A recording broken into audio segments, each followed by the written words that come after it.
नमस्कार. मी भाऊ तोरसेकर. तुम्ही बघत आहात प्रतिपक्ष.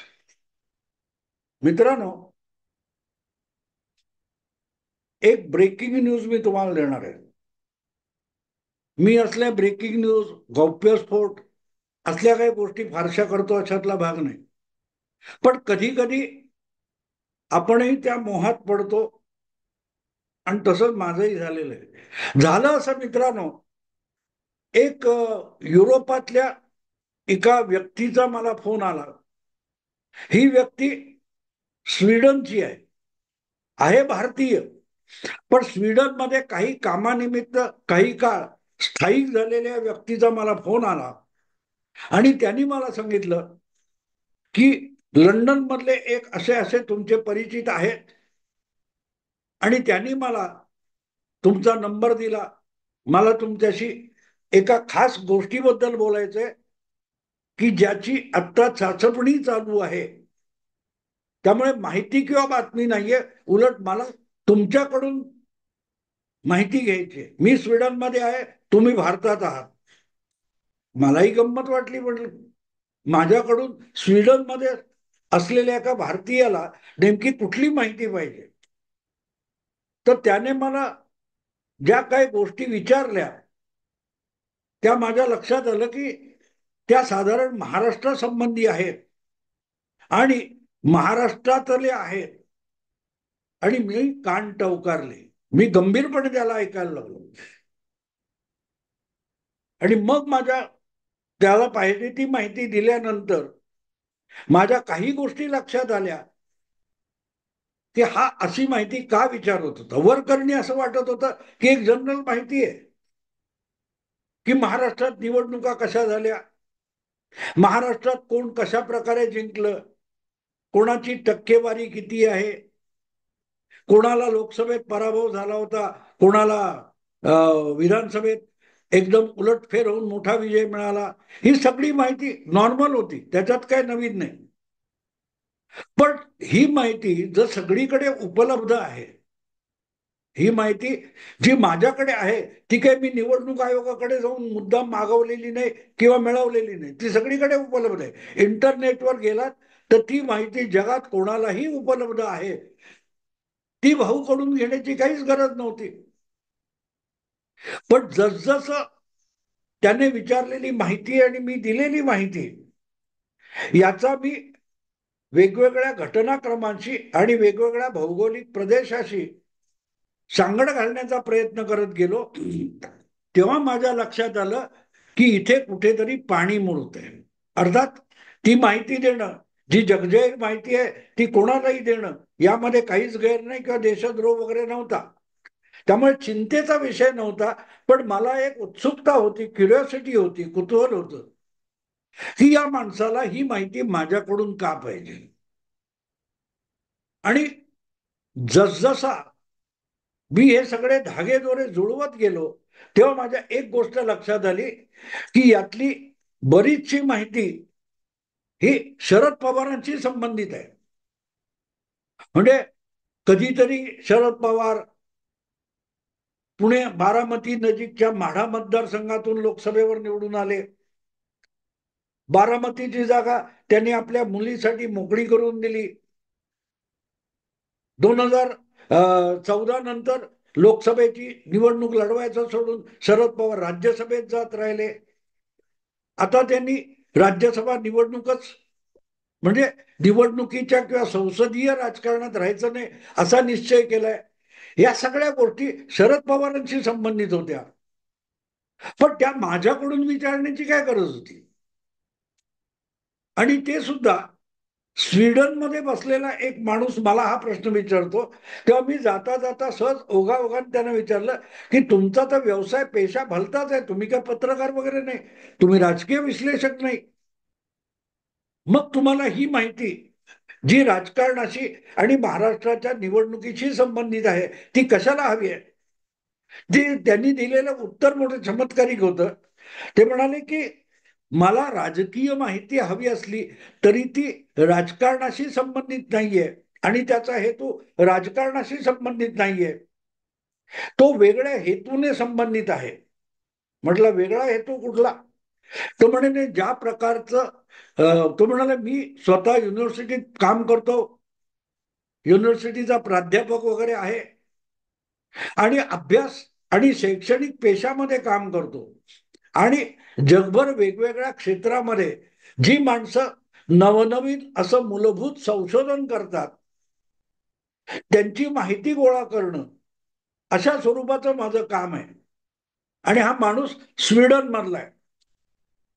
अरेच्या, तेव्हा माझ्या लक्षात आलं, जेव्हा हे सगळे संदर्भ मी विचार करत करत बसलो तेव्हा माझ्या डोक्यात प्रकाश पडला की वेगवेगळ्या क्षेत्रामध्ये महान कार्य करणारे, संशोधन करणारे, फिजिक्स असो, मॅथमॅटिक्स असो, सायन्स असो, यांना जे नोबेल पारितोषिक दिलं जातं ते नोबेल पारितोषिक देणारी संस्था ही स्वीडनची आहे. आणि मग मला लक्षात आलं की यांना निवडणुकीची आकडेवारी, निवडणुकीची गणित, मॅथमॅटिक्स कशाला हवंय. आणि मग सगळे धागे दोरे जुळत गेले तेव्हा माझ्या लक्षात आलं आणि त्यातून ही ब्रेकिंग न्यूज तयार झाली की पहिल्यांदा एका भारतीयाला नव्हे तर भारतातल्या एका मराठी माणसाला पहिल्यांदा नोबेल पारितोषिक मिळण्याची शक्यता आहे. येस, आजपर्यंत अनेक भारतीयांना, अगदी रवींद्रनाथ टागोरांना मिळाला असेल किंवा रामानुजम आणि बरेच लोक आहेत, मला नावं पण आठवत नाही. खुराना नावाचे कोणतरी, आता भारताचे नागरिक नसले तरी जन्माने भारतीय असलेले अमर्त्य सेन आहेत, अशा अनेक भारतीयांना मिळालेल्या, पण ते त्यापैकी कोणी मराठी नव्हता. आणि हे आपल्या मराठी माणसाचं एक वैषम्य असतं, जगात कुठेही काय मोठं झालं तर त्यात मराठी माणूस का नाही. सुनील गावस्कर, तुमचे सचिन तेंडुलकर हे आपल्याला आदर्श वाटतात कारण ते मराठी आहेत आणि जागतिक कीर्तीचे आहेत. तसं नोबेल पारितोषिक मिळवणारा मराठी माणूस का नाही, हे जे आपलं वैषम्य आहे ते कदाचित यंदाच्या वर्षी दूर होईल. पहिल्यांदा इतिहासामध्ये एका मराठी माणसाला नोबेल पारितोषिक मिळण्याची शक्यता मला दिसते आणि कदाचित त्यासाठीच या स्वीडनमध्ये पेशानिमित्त, कामानिमित्त स्थायिक झालेल्या मराठी माणसाने माझ्याकडून माहिती घेतलेली आहे. आणि कोणाबद्दल घेतली? शरद पवारांबद्दल. आता विचार करा मित्रांनो की शरद पवारांबद्दल कोणी माझ्याकडे माहिती घेतो, निवडणुकी संबंधाने घेतो, तर ती माहिती नोबेल पारितोषिकाशी कशी जोडता येईल? हा अतिरेक झाला, अतिशयोक्ती झाली. पण नाही मित्रांनो, शरद पवार क्रीडा क्षेत्रामध्ये त्यांनी प्रचंड काम केलेलं आहे. शरद पवारांनी महाराष्ट्रामध्ये कृषी क्षेत्रामध्ये इतकं प्रचंड काम केलं की त्यांच्या या पराक्रमानंतर महाराष्ट्रामध्ये देशात सर्वाधिक शेतकरी आत्महत्येला प्रवृत्त झाले. हे कृषी क्षेत्रातलं मोठं काम आहे. शेतकऱ्यांना आत्महत्या करण्यापर्यंतची परिस्थिती शेती क्षेत्रामध्ये महाराष्ट्राच्या निर्माण करायला शरद पवार सोडून दुसरा कोण जबाबदार आहे? ज्या शरद पवारांची कन्या ही 10 एकर काय 15 एकर जमिनीतून 10 कोटी किमतीची वांगी निर्माण करते, एवढं संशोधन केलेले शरद पवार शेतीमधलं, हे शेतकऱ्यांना महाराष्ट्राच्या इतके देशोधडीला लावतात की त्यांना बारीक सारीक कर्जासाठी, सावकारी कर्जासाठी आत्महत्या करावी लागते. याची दखल नोबेल पारितोषिकासाठी घेतली गेली आहे का मला माहिती नाही.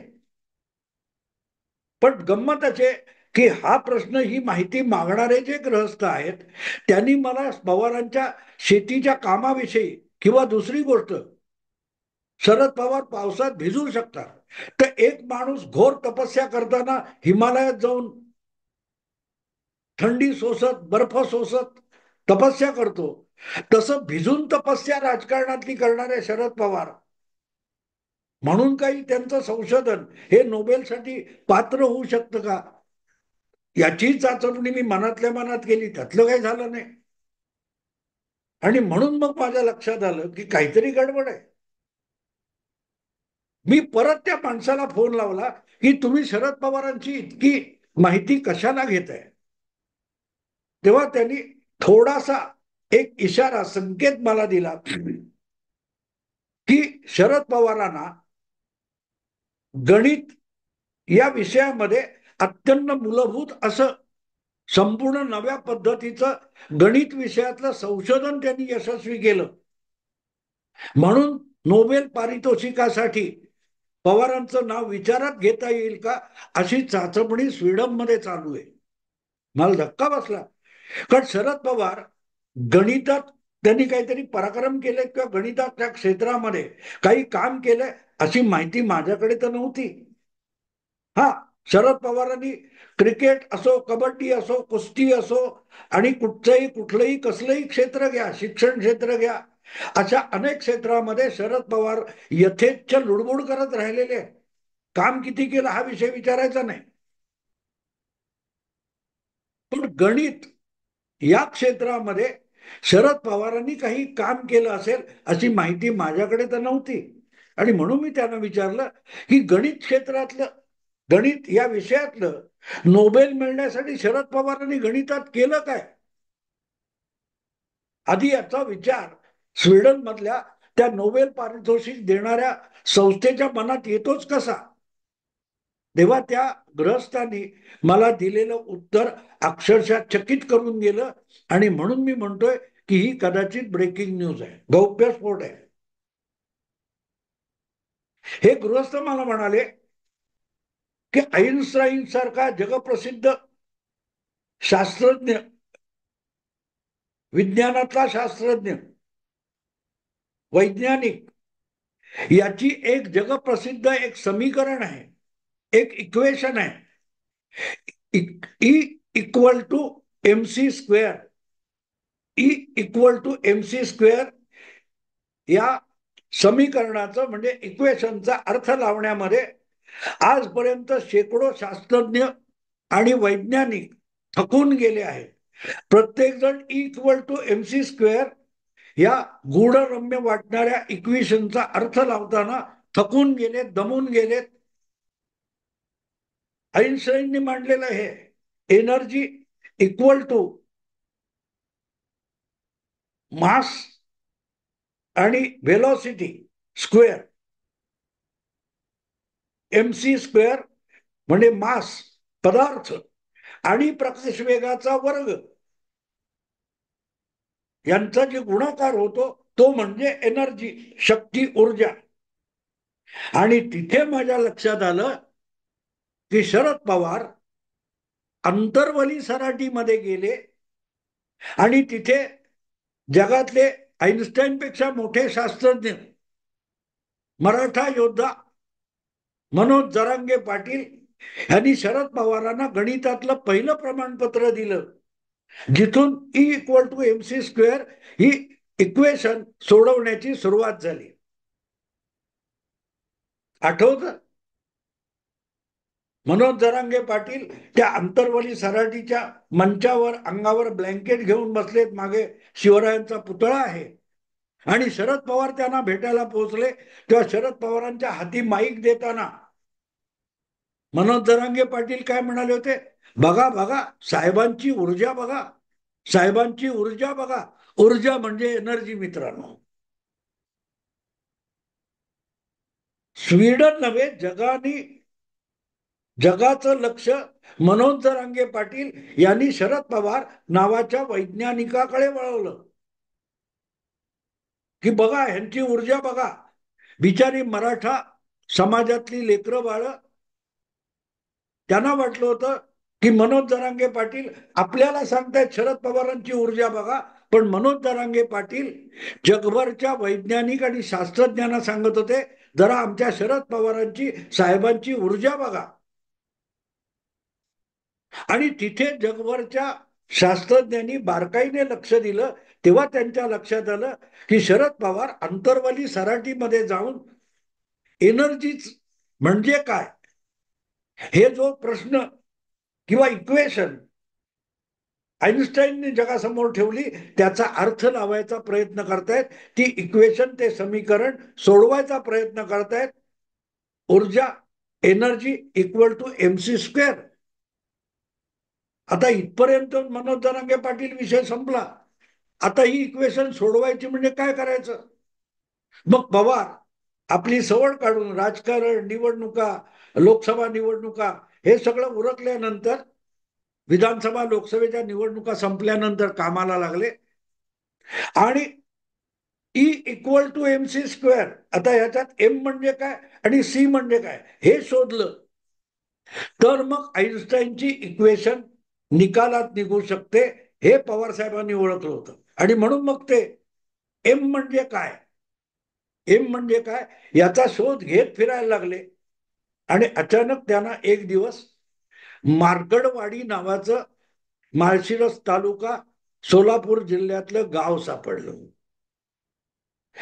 E इक्वल टू M सापडला. आता C कुठून काढायचा? C कुठून काढायचा? कारण MC square, E equal to MC square. तेव्हा शरद पवारांनी आपल्या अनेक कार्यकर्त्यांना कामाला लावलं, आपली बुद्धी पणाला लावली आणि C म्हणजे सर्कस हा शोध लावला आणि आईन्स्टाईनची इक्वेशन सुटली. E equal to MC square. याचा पवार साहेबांनी लावलेला अर्थ असा आहे की इलेक्शन एनर्जी नाही, इलेक्शन ई म्हणजे ऊर्जा नाही, ई म्हणजे election. Election equal to Markadwadi circus, E equal to MC square.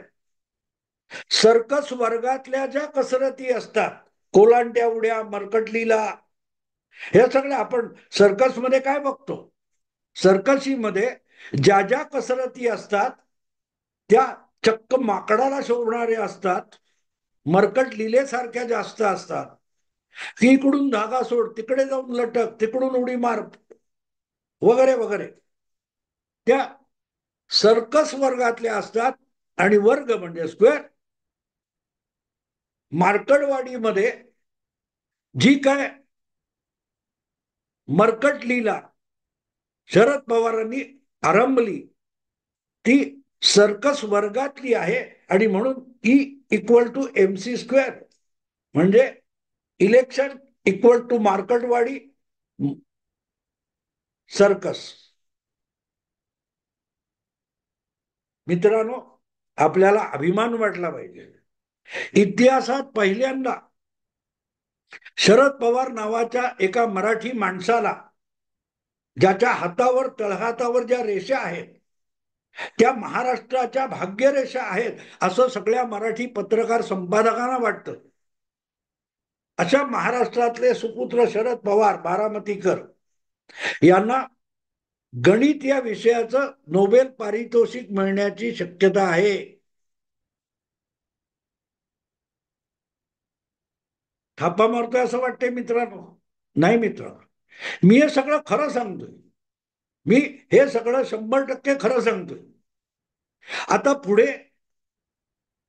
या माहितीच्या आधारावर गणिताच्या जी काय नोबेलसाठी कमिटी वगैरे असेल त्यांनी काय निर्णय घेतला मला माहिती नाही. कारण अचानक मला गदगदा गदगदा कोणीतरी हलवलं आणि माझं स्वप्न भंग झालं. ज्या स्वप्नामध्ये शरद पवारांना गणितासाठी जागतिक कीर्तीचं नोबेल पारितोषिक मिळणार, कारण त्यांनी आईन्स्टाईनची E equal to MC square ही इक्वेशन सोडवली म्हणून पवारांना हे मिळणार. हे सगळं माझं स्वप्न पूर्ण व्हायला आलं असताना कोणीतरी गदगदा मला हलवत होती. हार पहिल्यांदा मी घालणार, हार पहिल्यांदा मी घालणार. झोप मोडली, मी डोळे किलकिले करून बघितले तर सुप्रिया ताई मला सांगत होत्या की साहेबांना नोबेल पारितोषिक मिळालं ना तर पहिला हार साहेबांना मी घालणार पप्पांना. मी इतका वैतागलो, म्हटलं सुप्रिया ताई अहो स्वप्न तरी पूर्ण होऊ द्यायचं, ते काय ते नोबेल मिळेपर्यंत, त्याच्या आधी हार घालायला कुठे निघालात?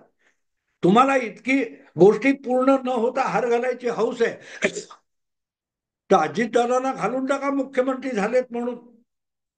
अजितदादा मुख्यमंत्री होण्यासाठी गेली 2 वर्ष सुप्रियाताई इतक्या उतावळ्या झाल्यात की पहिलं दादाला हार मी घालणार. इथे पण तोच घोळ घातला. तिथे दादांचं स्वप्न मोडलं मुख्यमंत्री होण्याचं, आणि इकडे शरद पवारांना गणितामध्ये आधुनिक काही नवा शोध लावला आणि आईन्स्टाईनची इक्वेशन सोडवली म्हणून जे नोबेल पारितोषिक मिळणार होतं ते माझं स्वप्न सुप्रियाताईंनी मोडीत काढलं, मोडलं, स्वप्न भंगलं माझं. पण मित्रांनो, स्वप्नात का होईना शरद पवारांना मार्कटवाडीच्या निमित्ताने त्यांनी election equal to Markadwadi circus square नावाचा जो अफाट जागतिक कीर्तीचा शोध लावलेला आहे, त्यासाठी माझ्या स्वप्नात का होईना नोबेल पारितोषिक मिळालं. जय हो. आत्ता इथेच थांबतो. आवडलं लाईक करा, शेअर करा, प्रतिपक्षाला सबस्क्राईब करा. नमस्कार.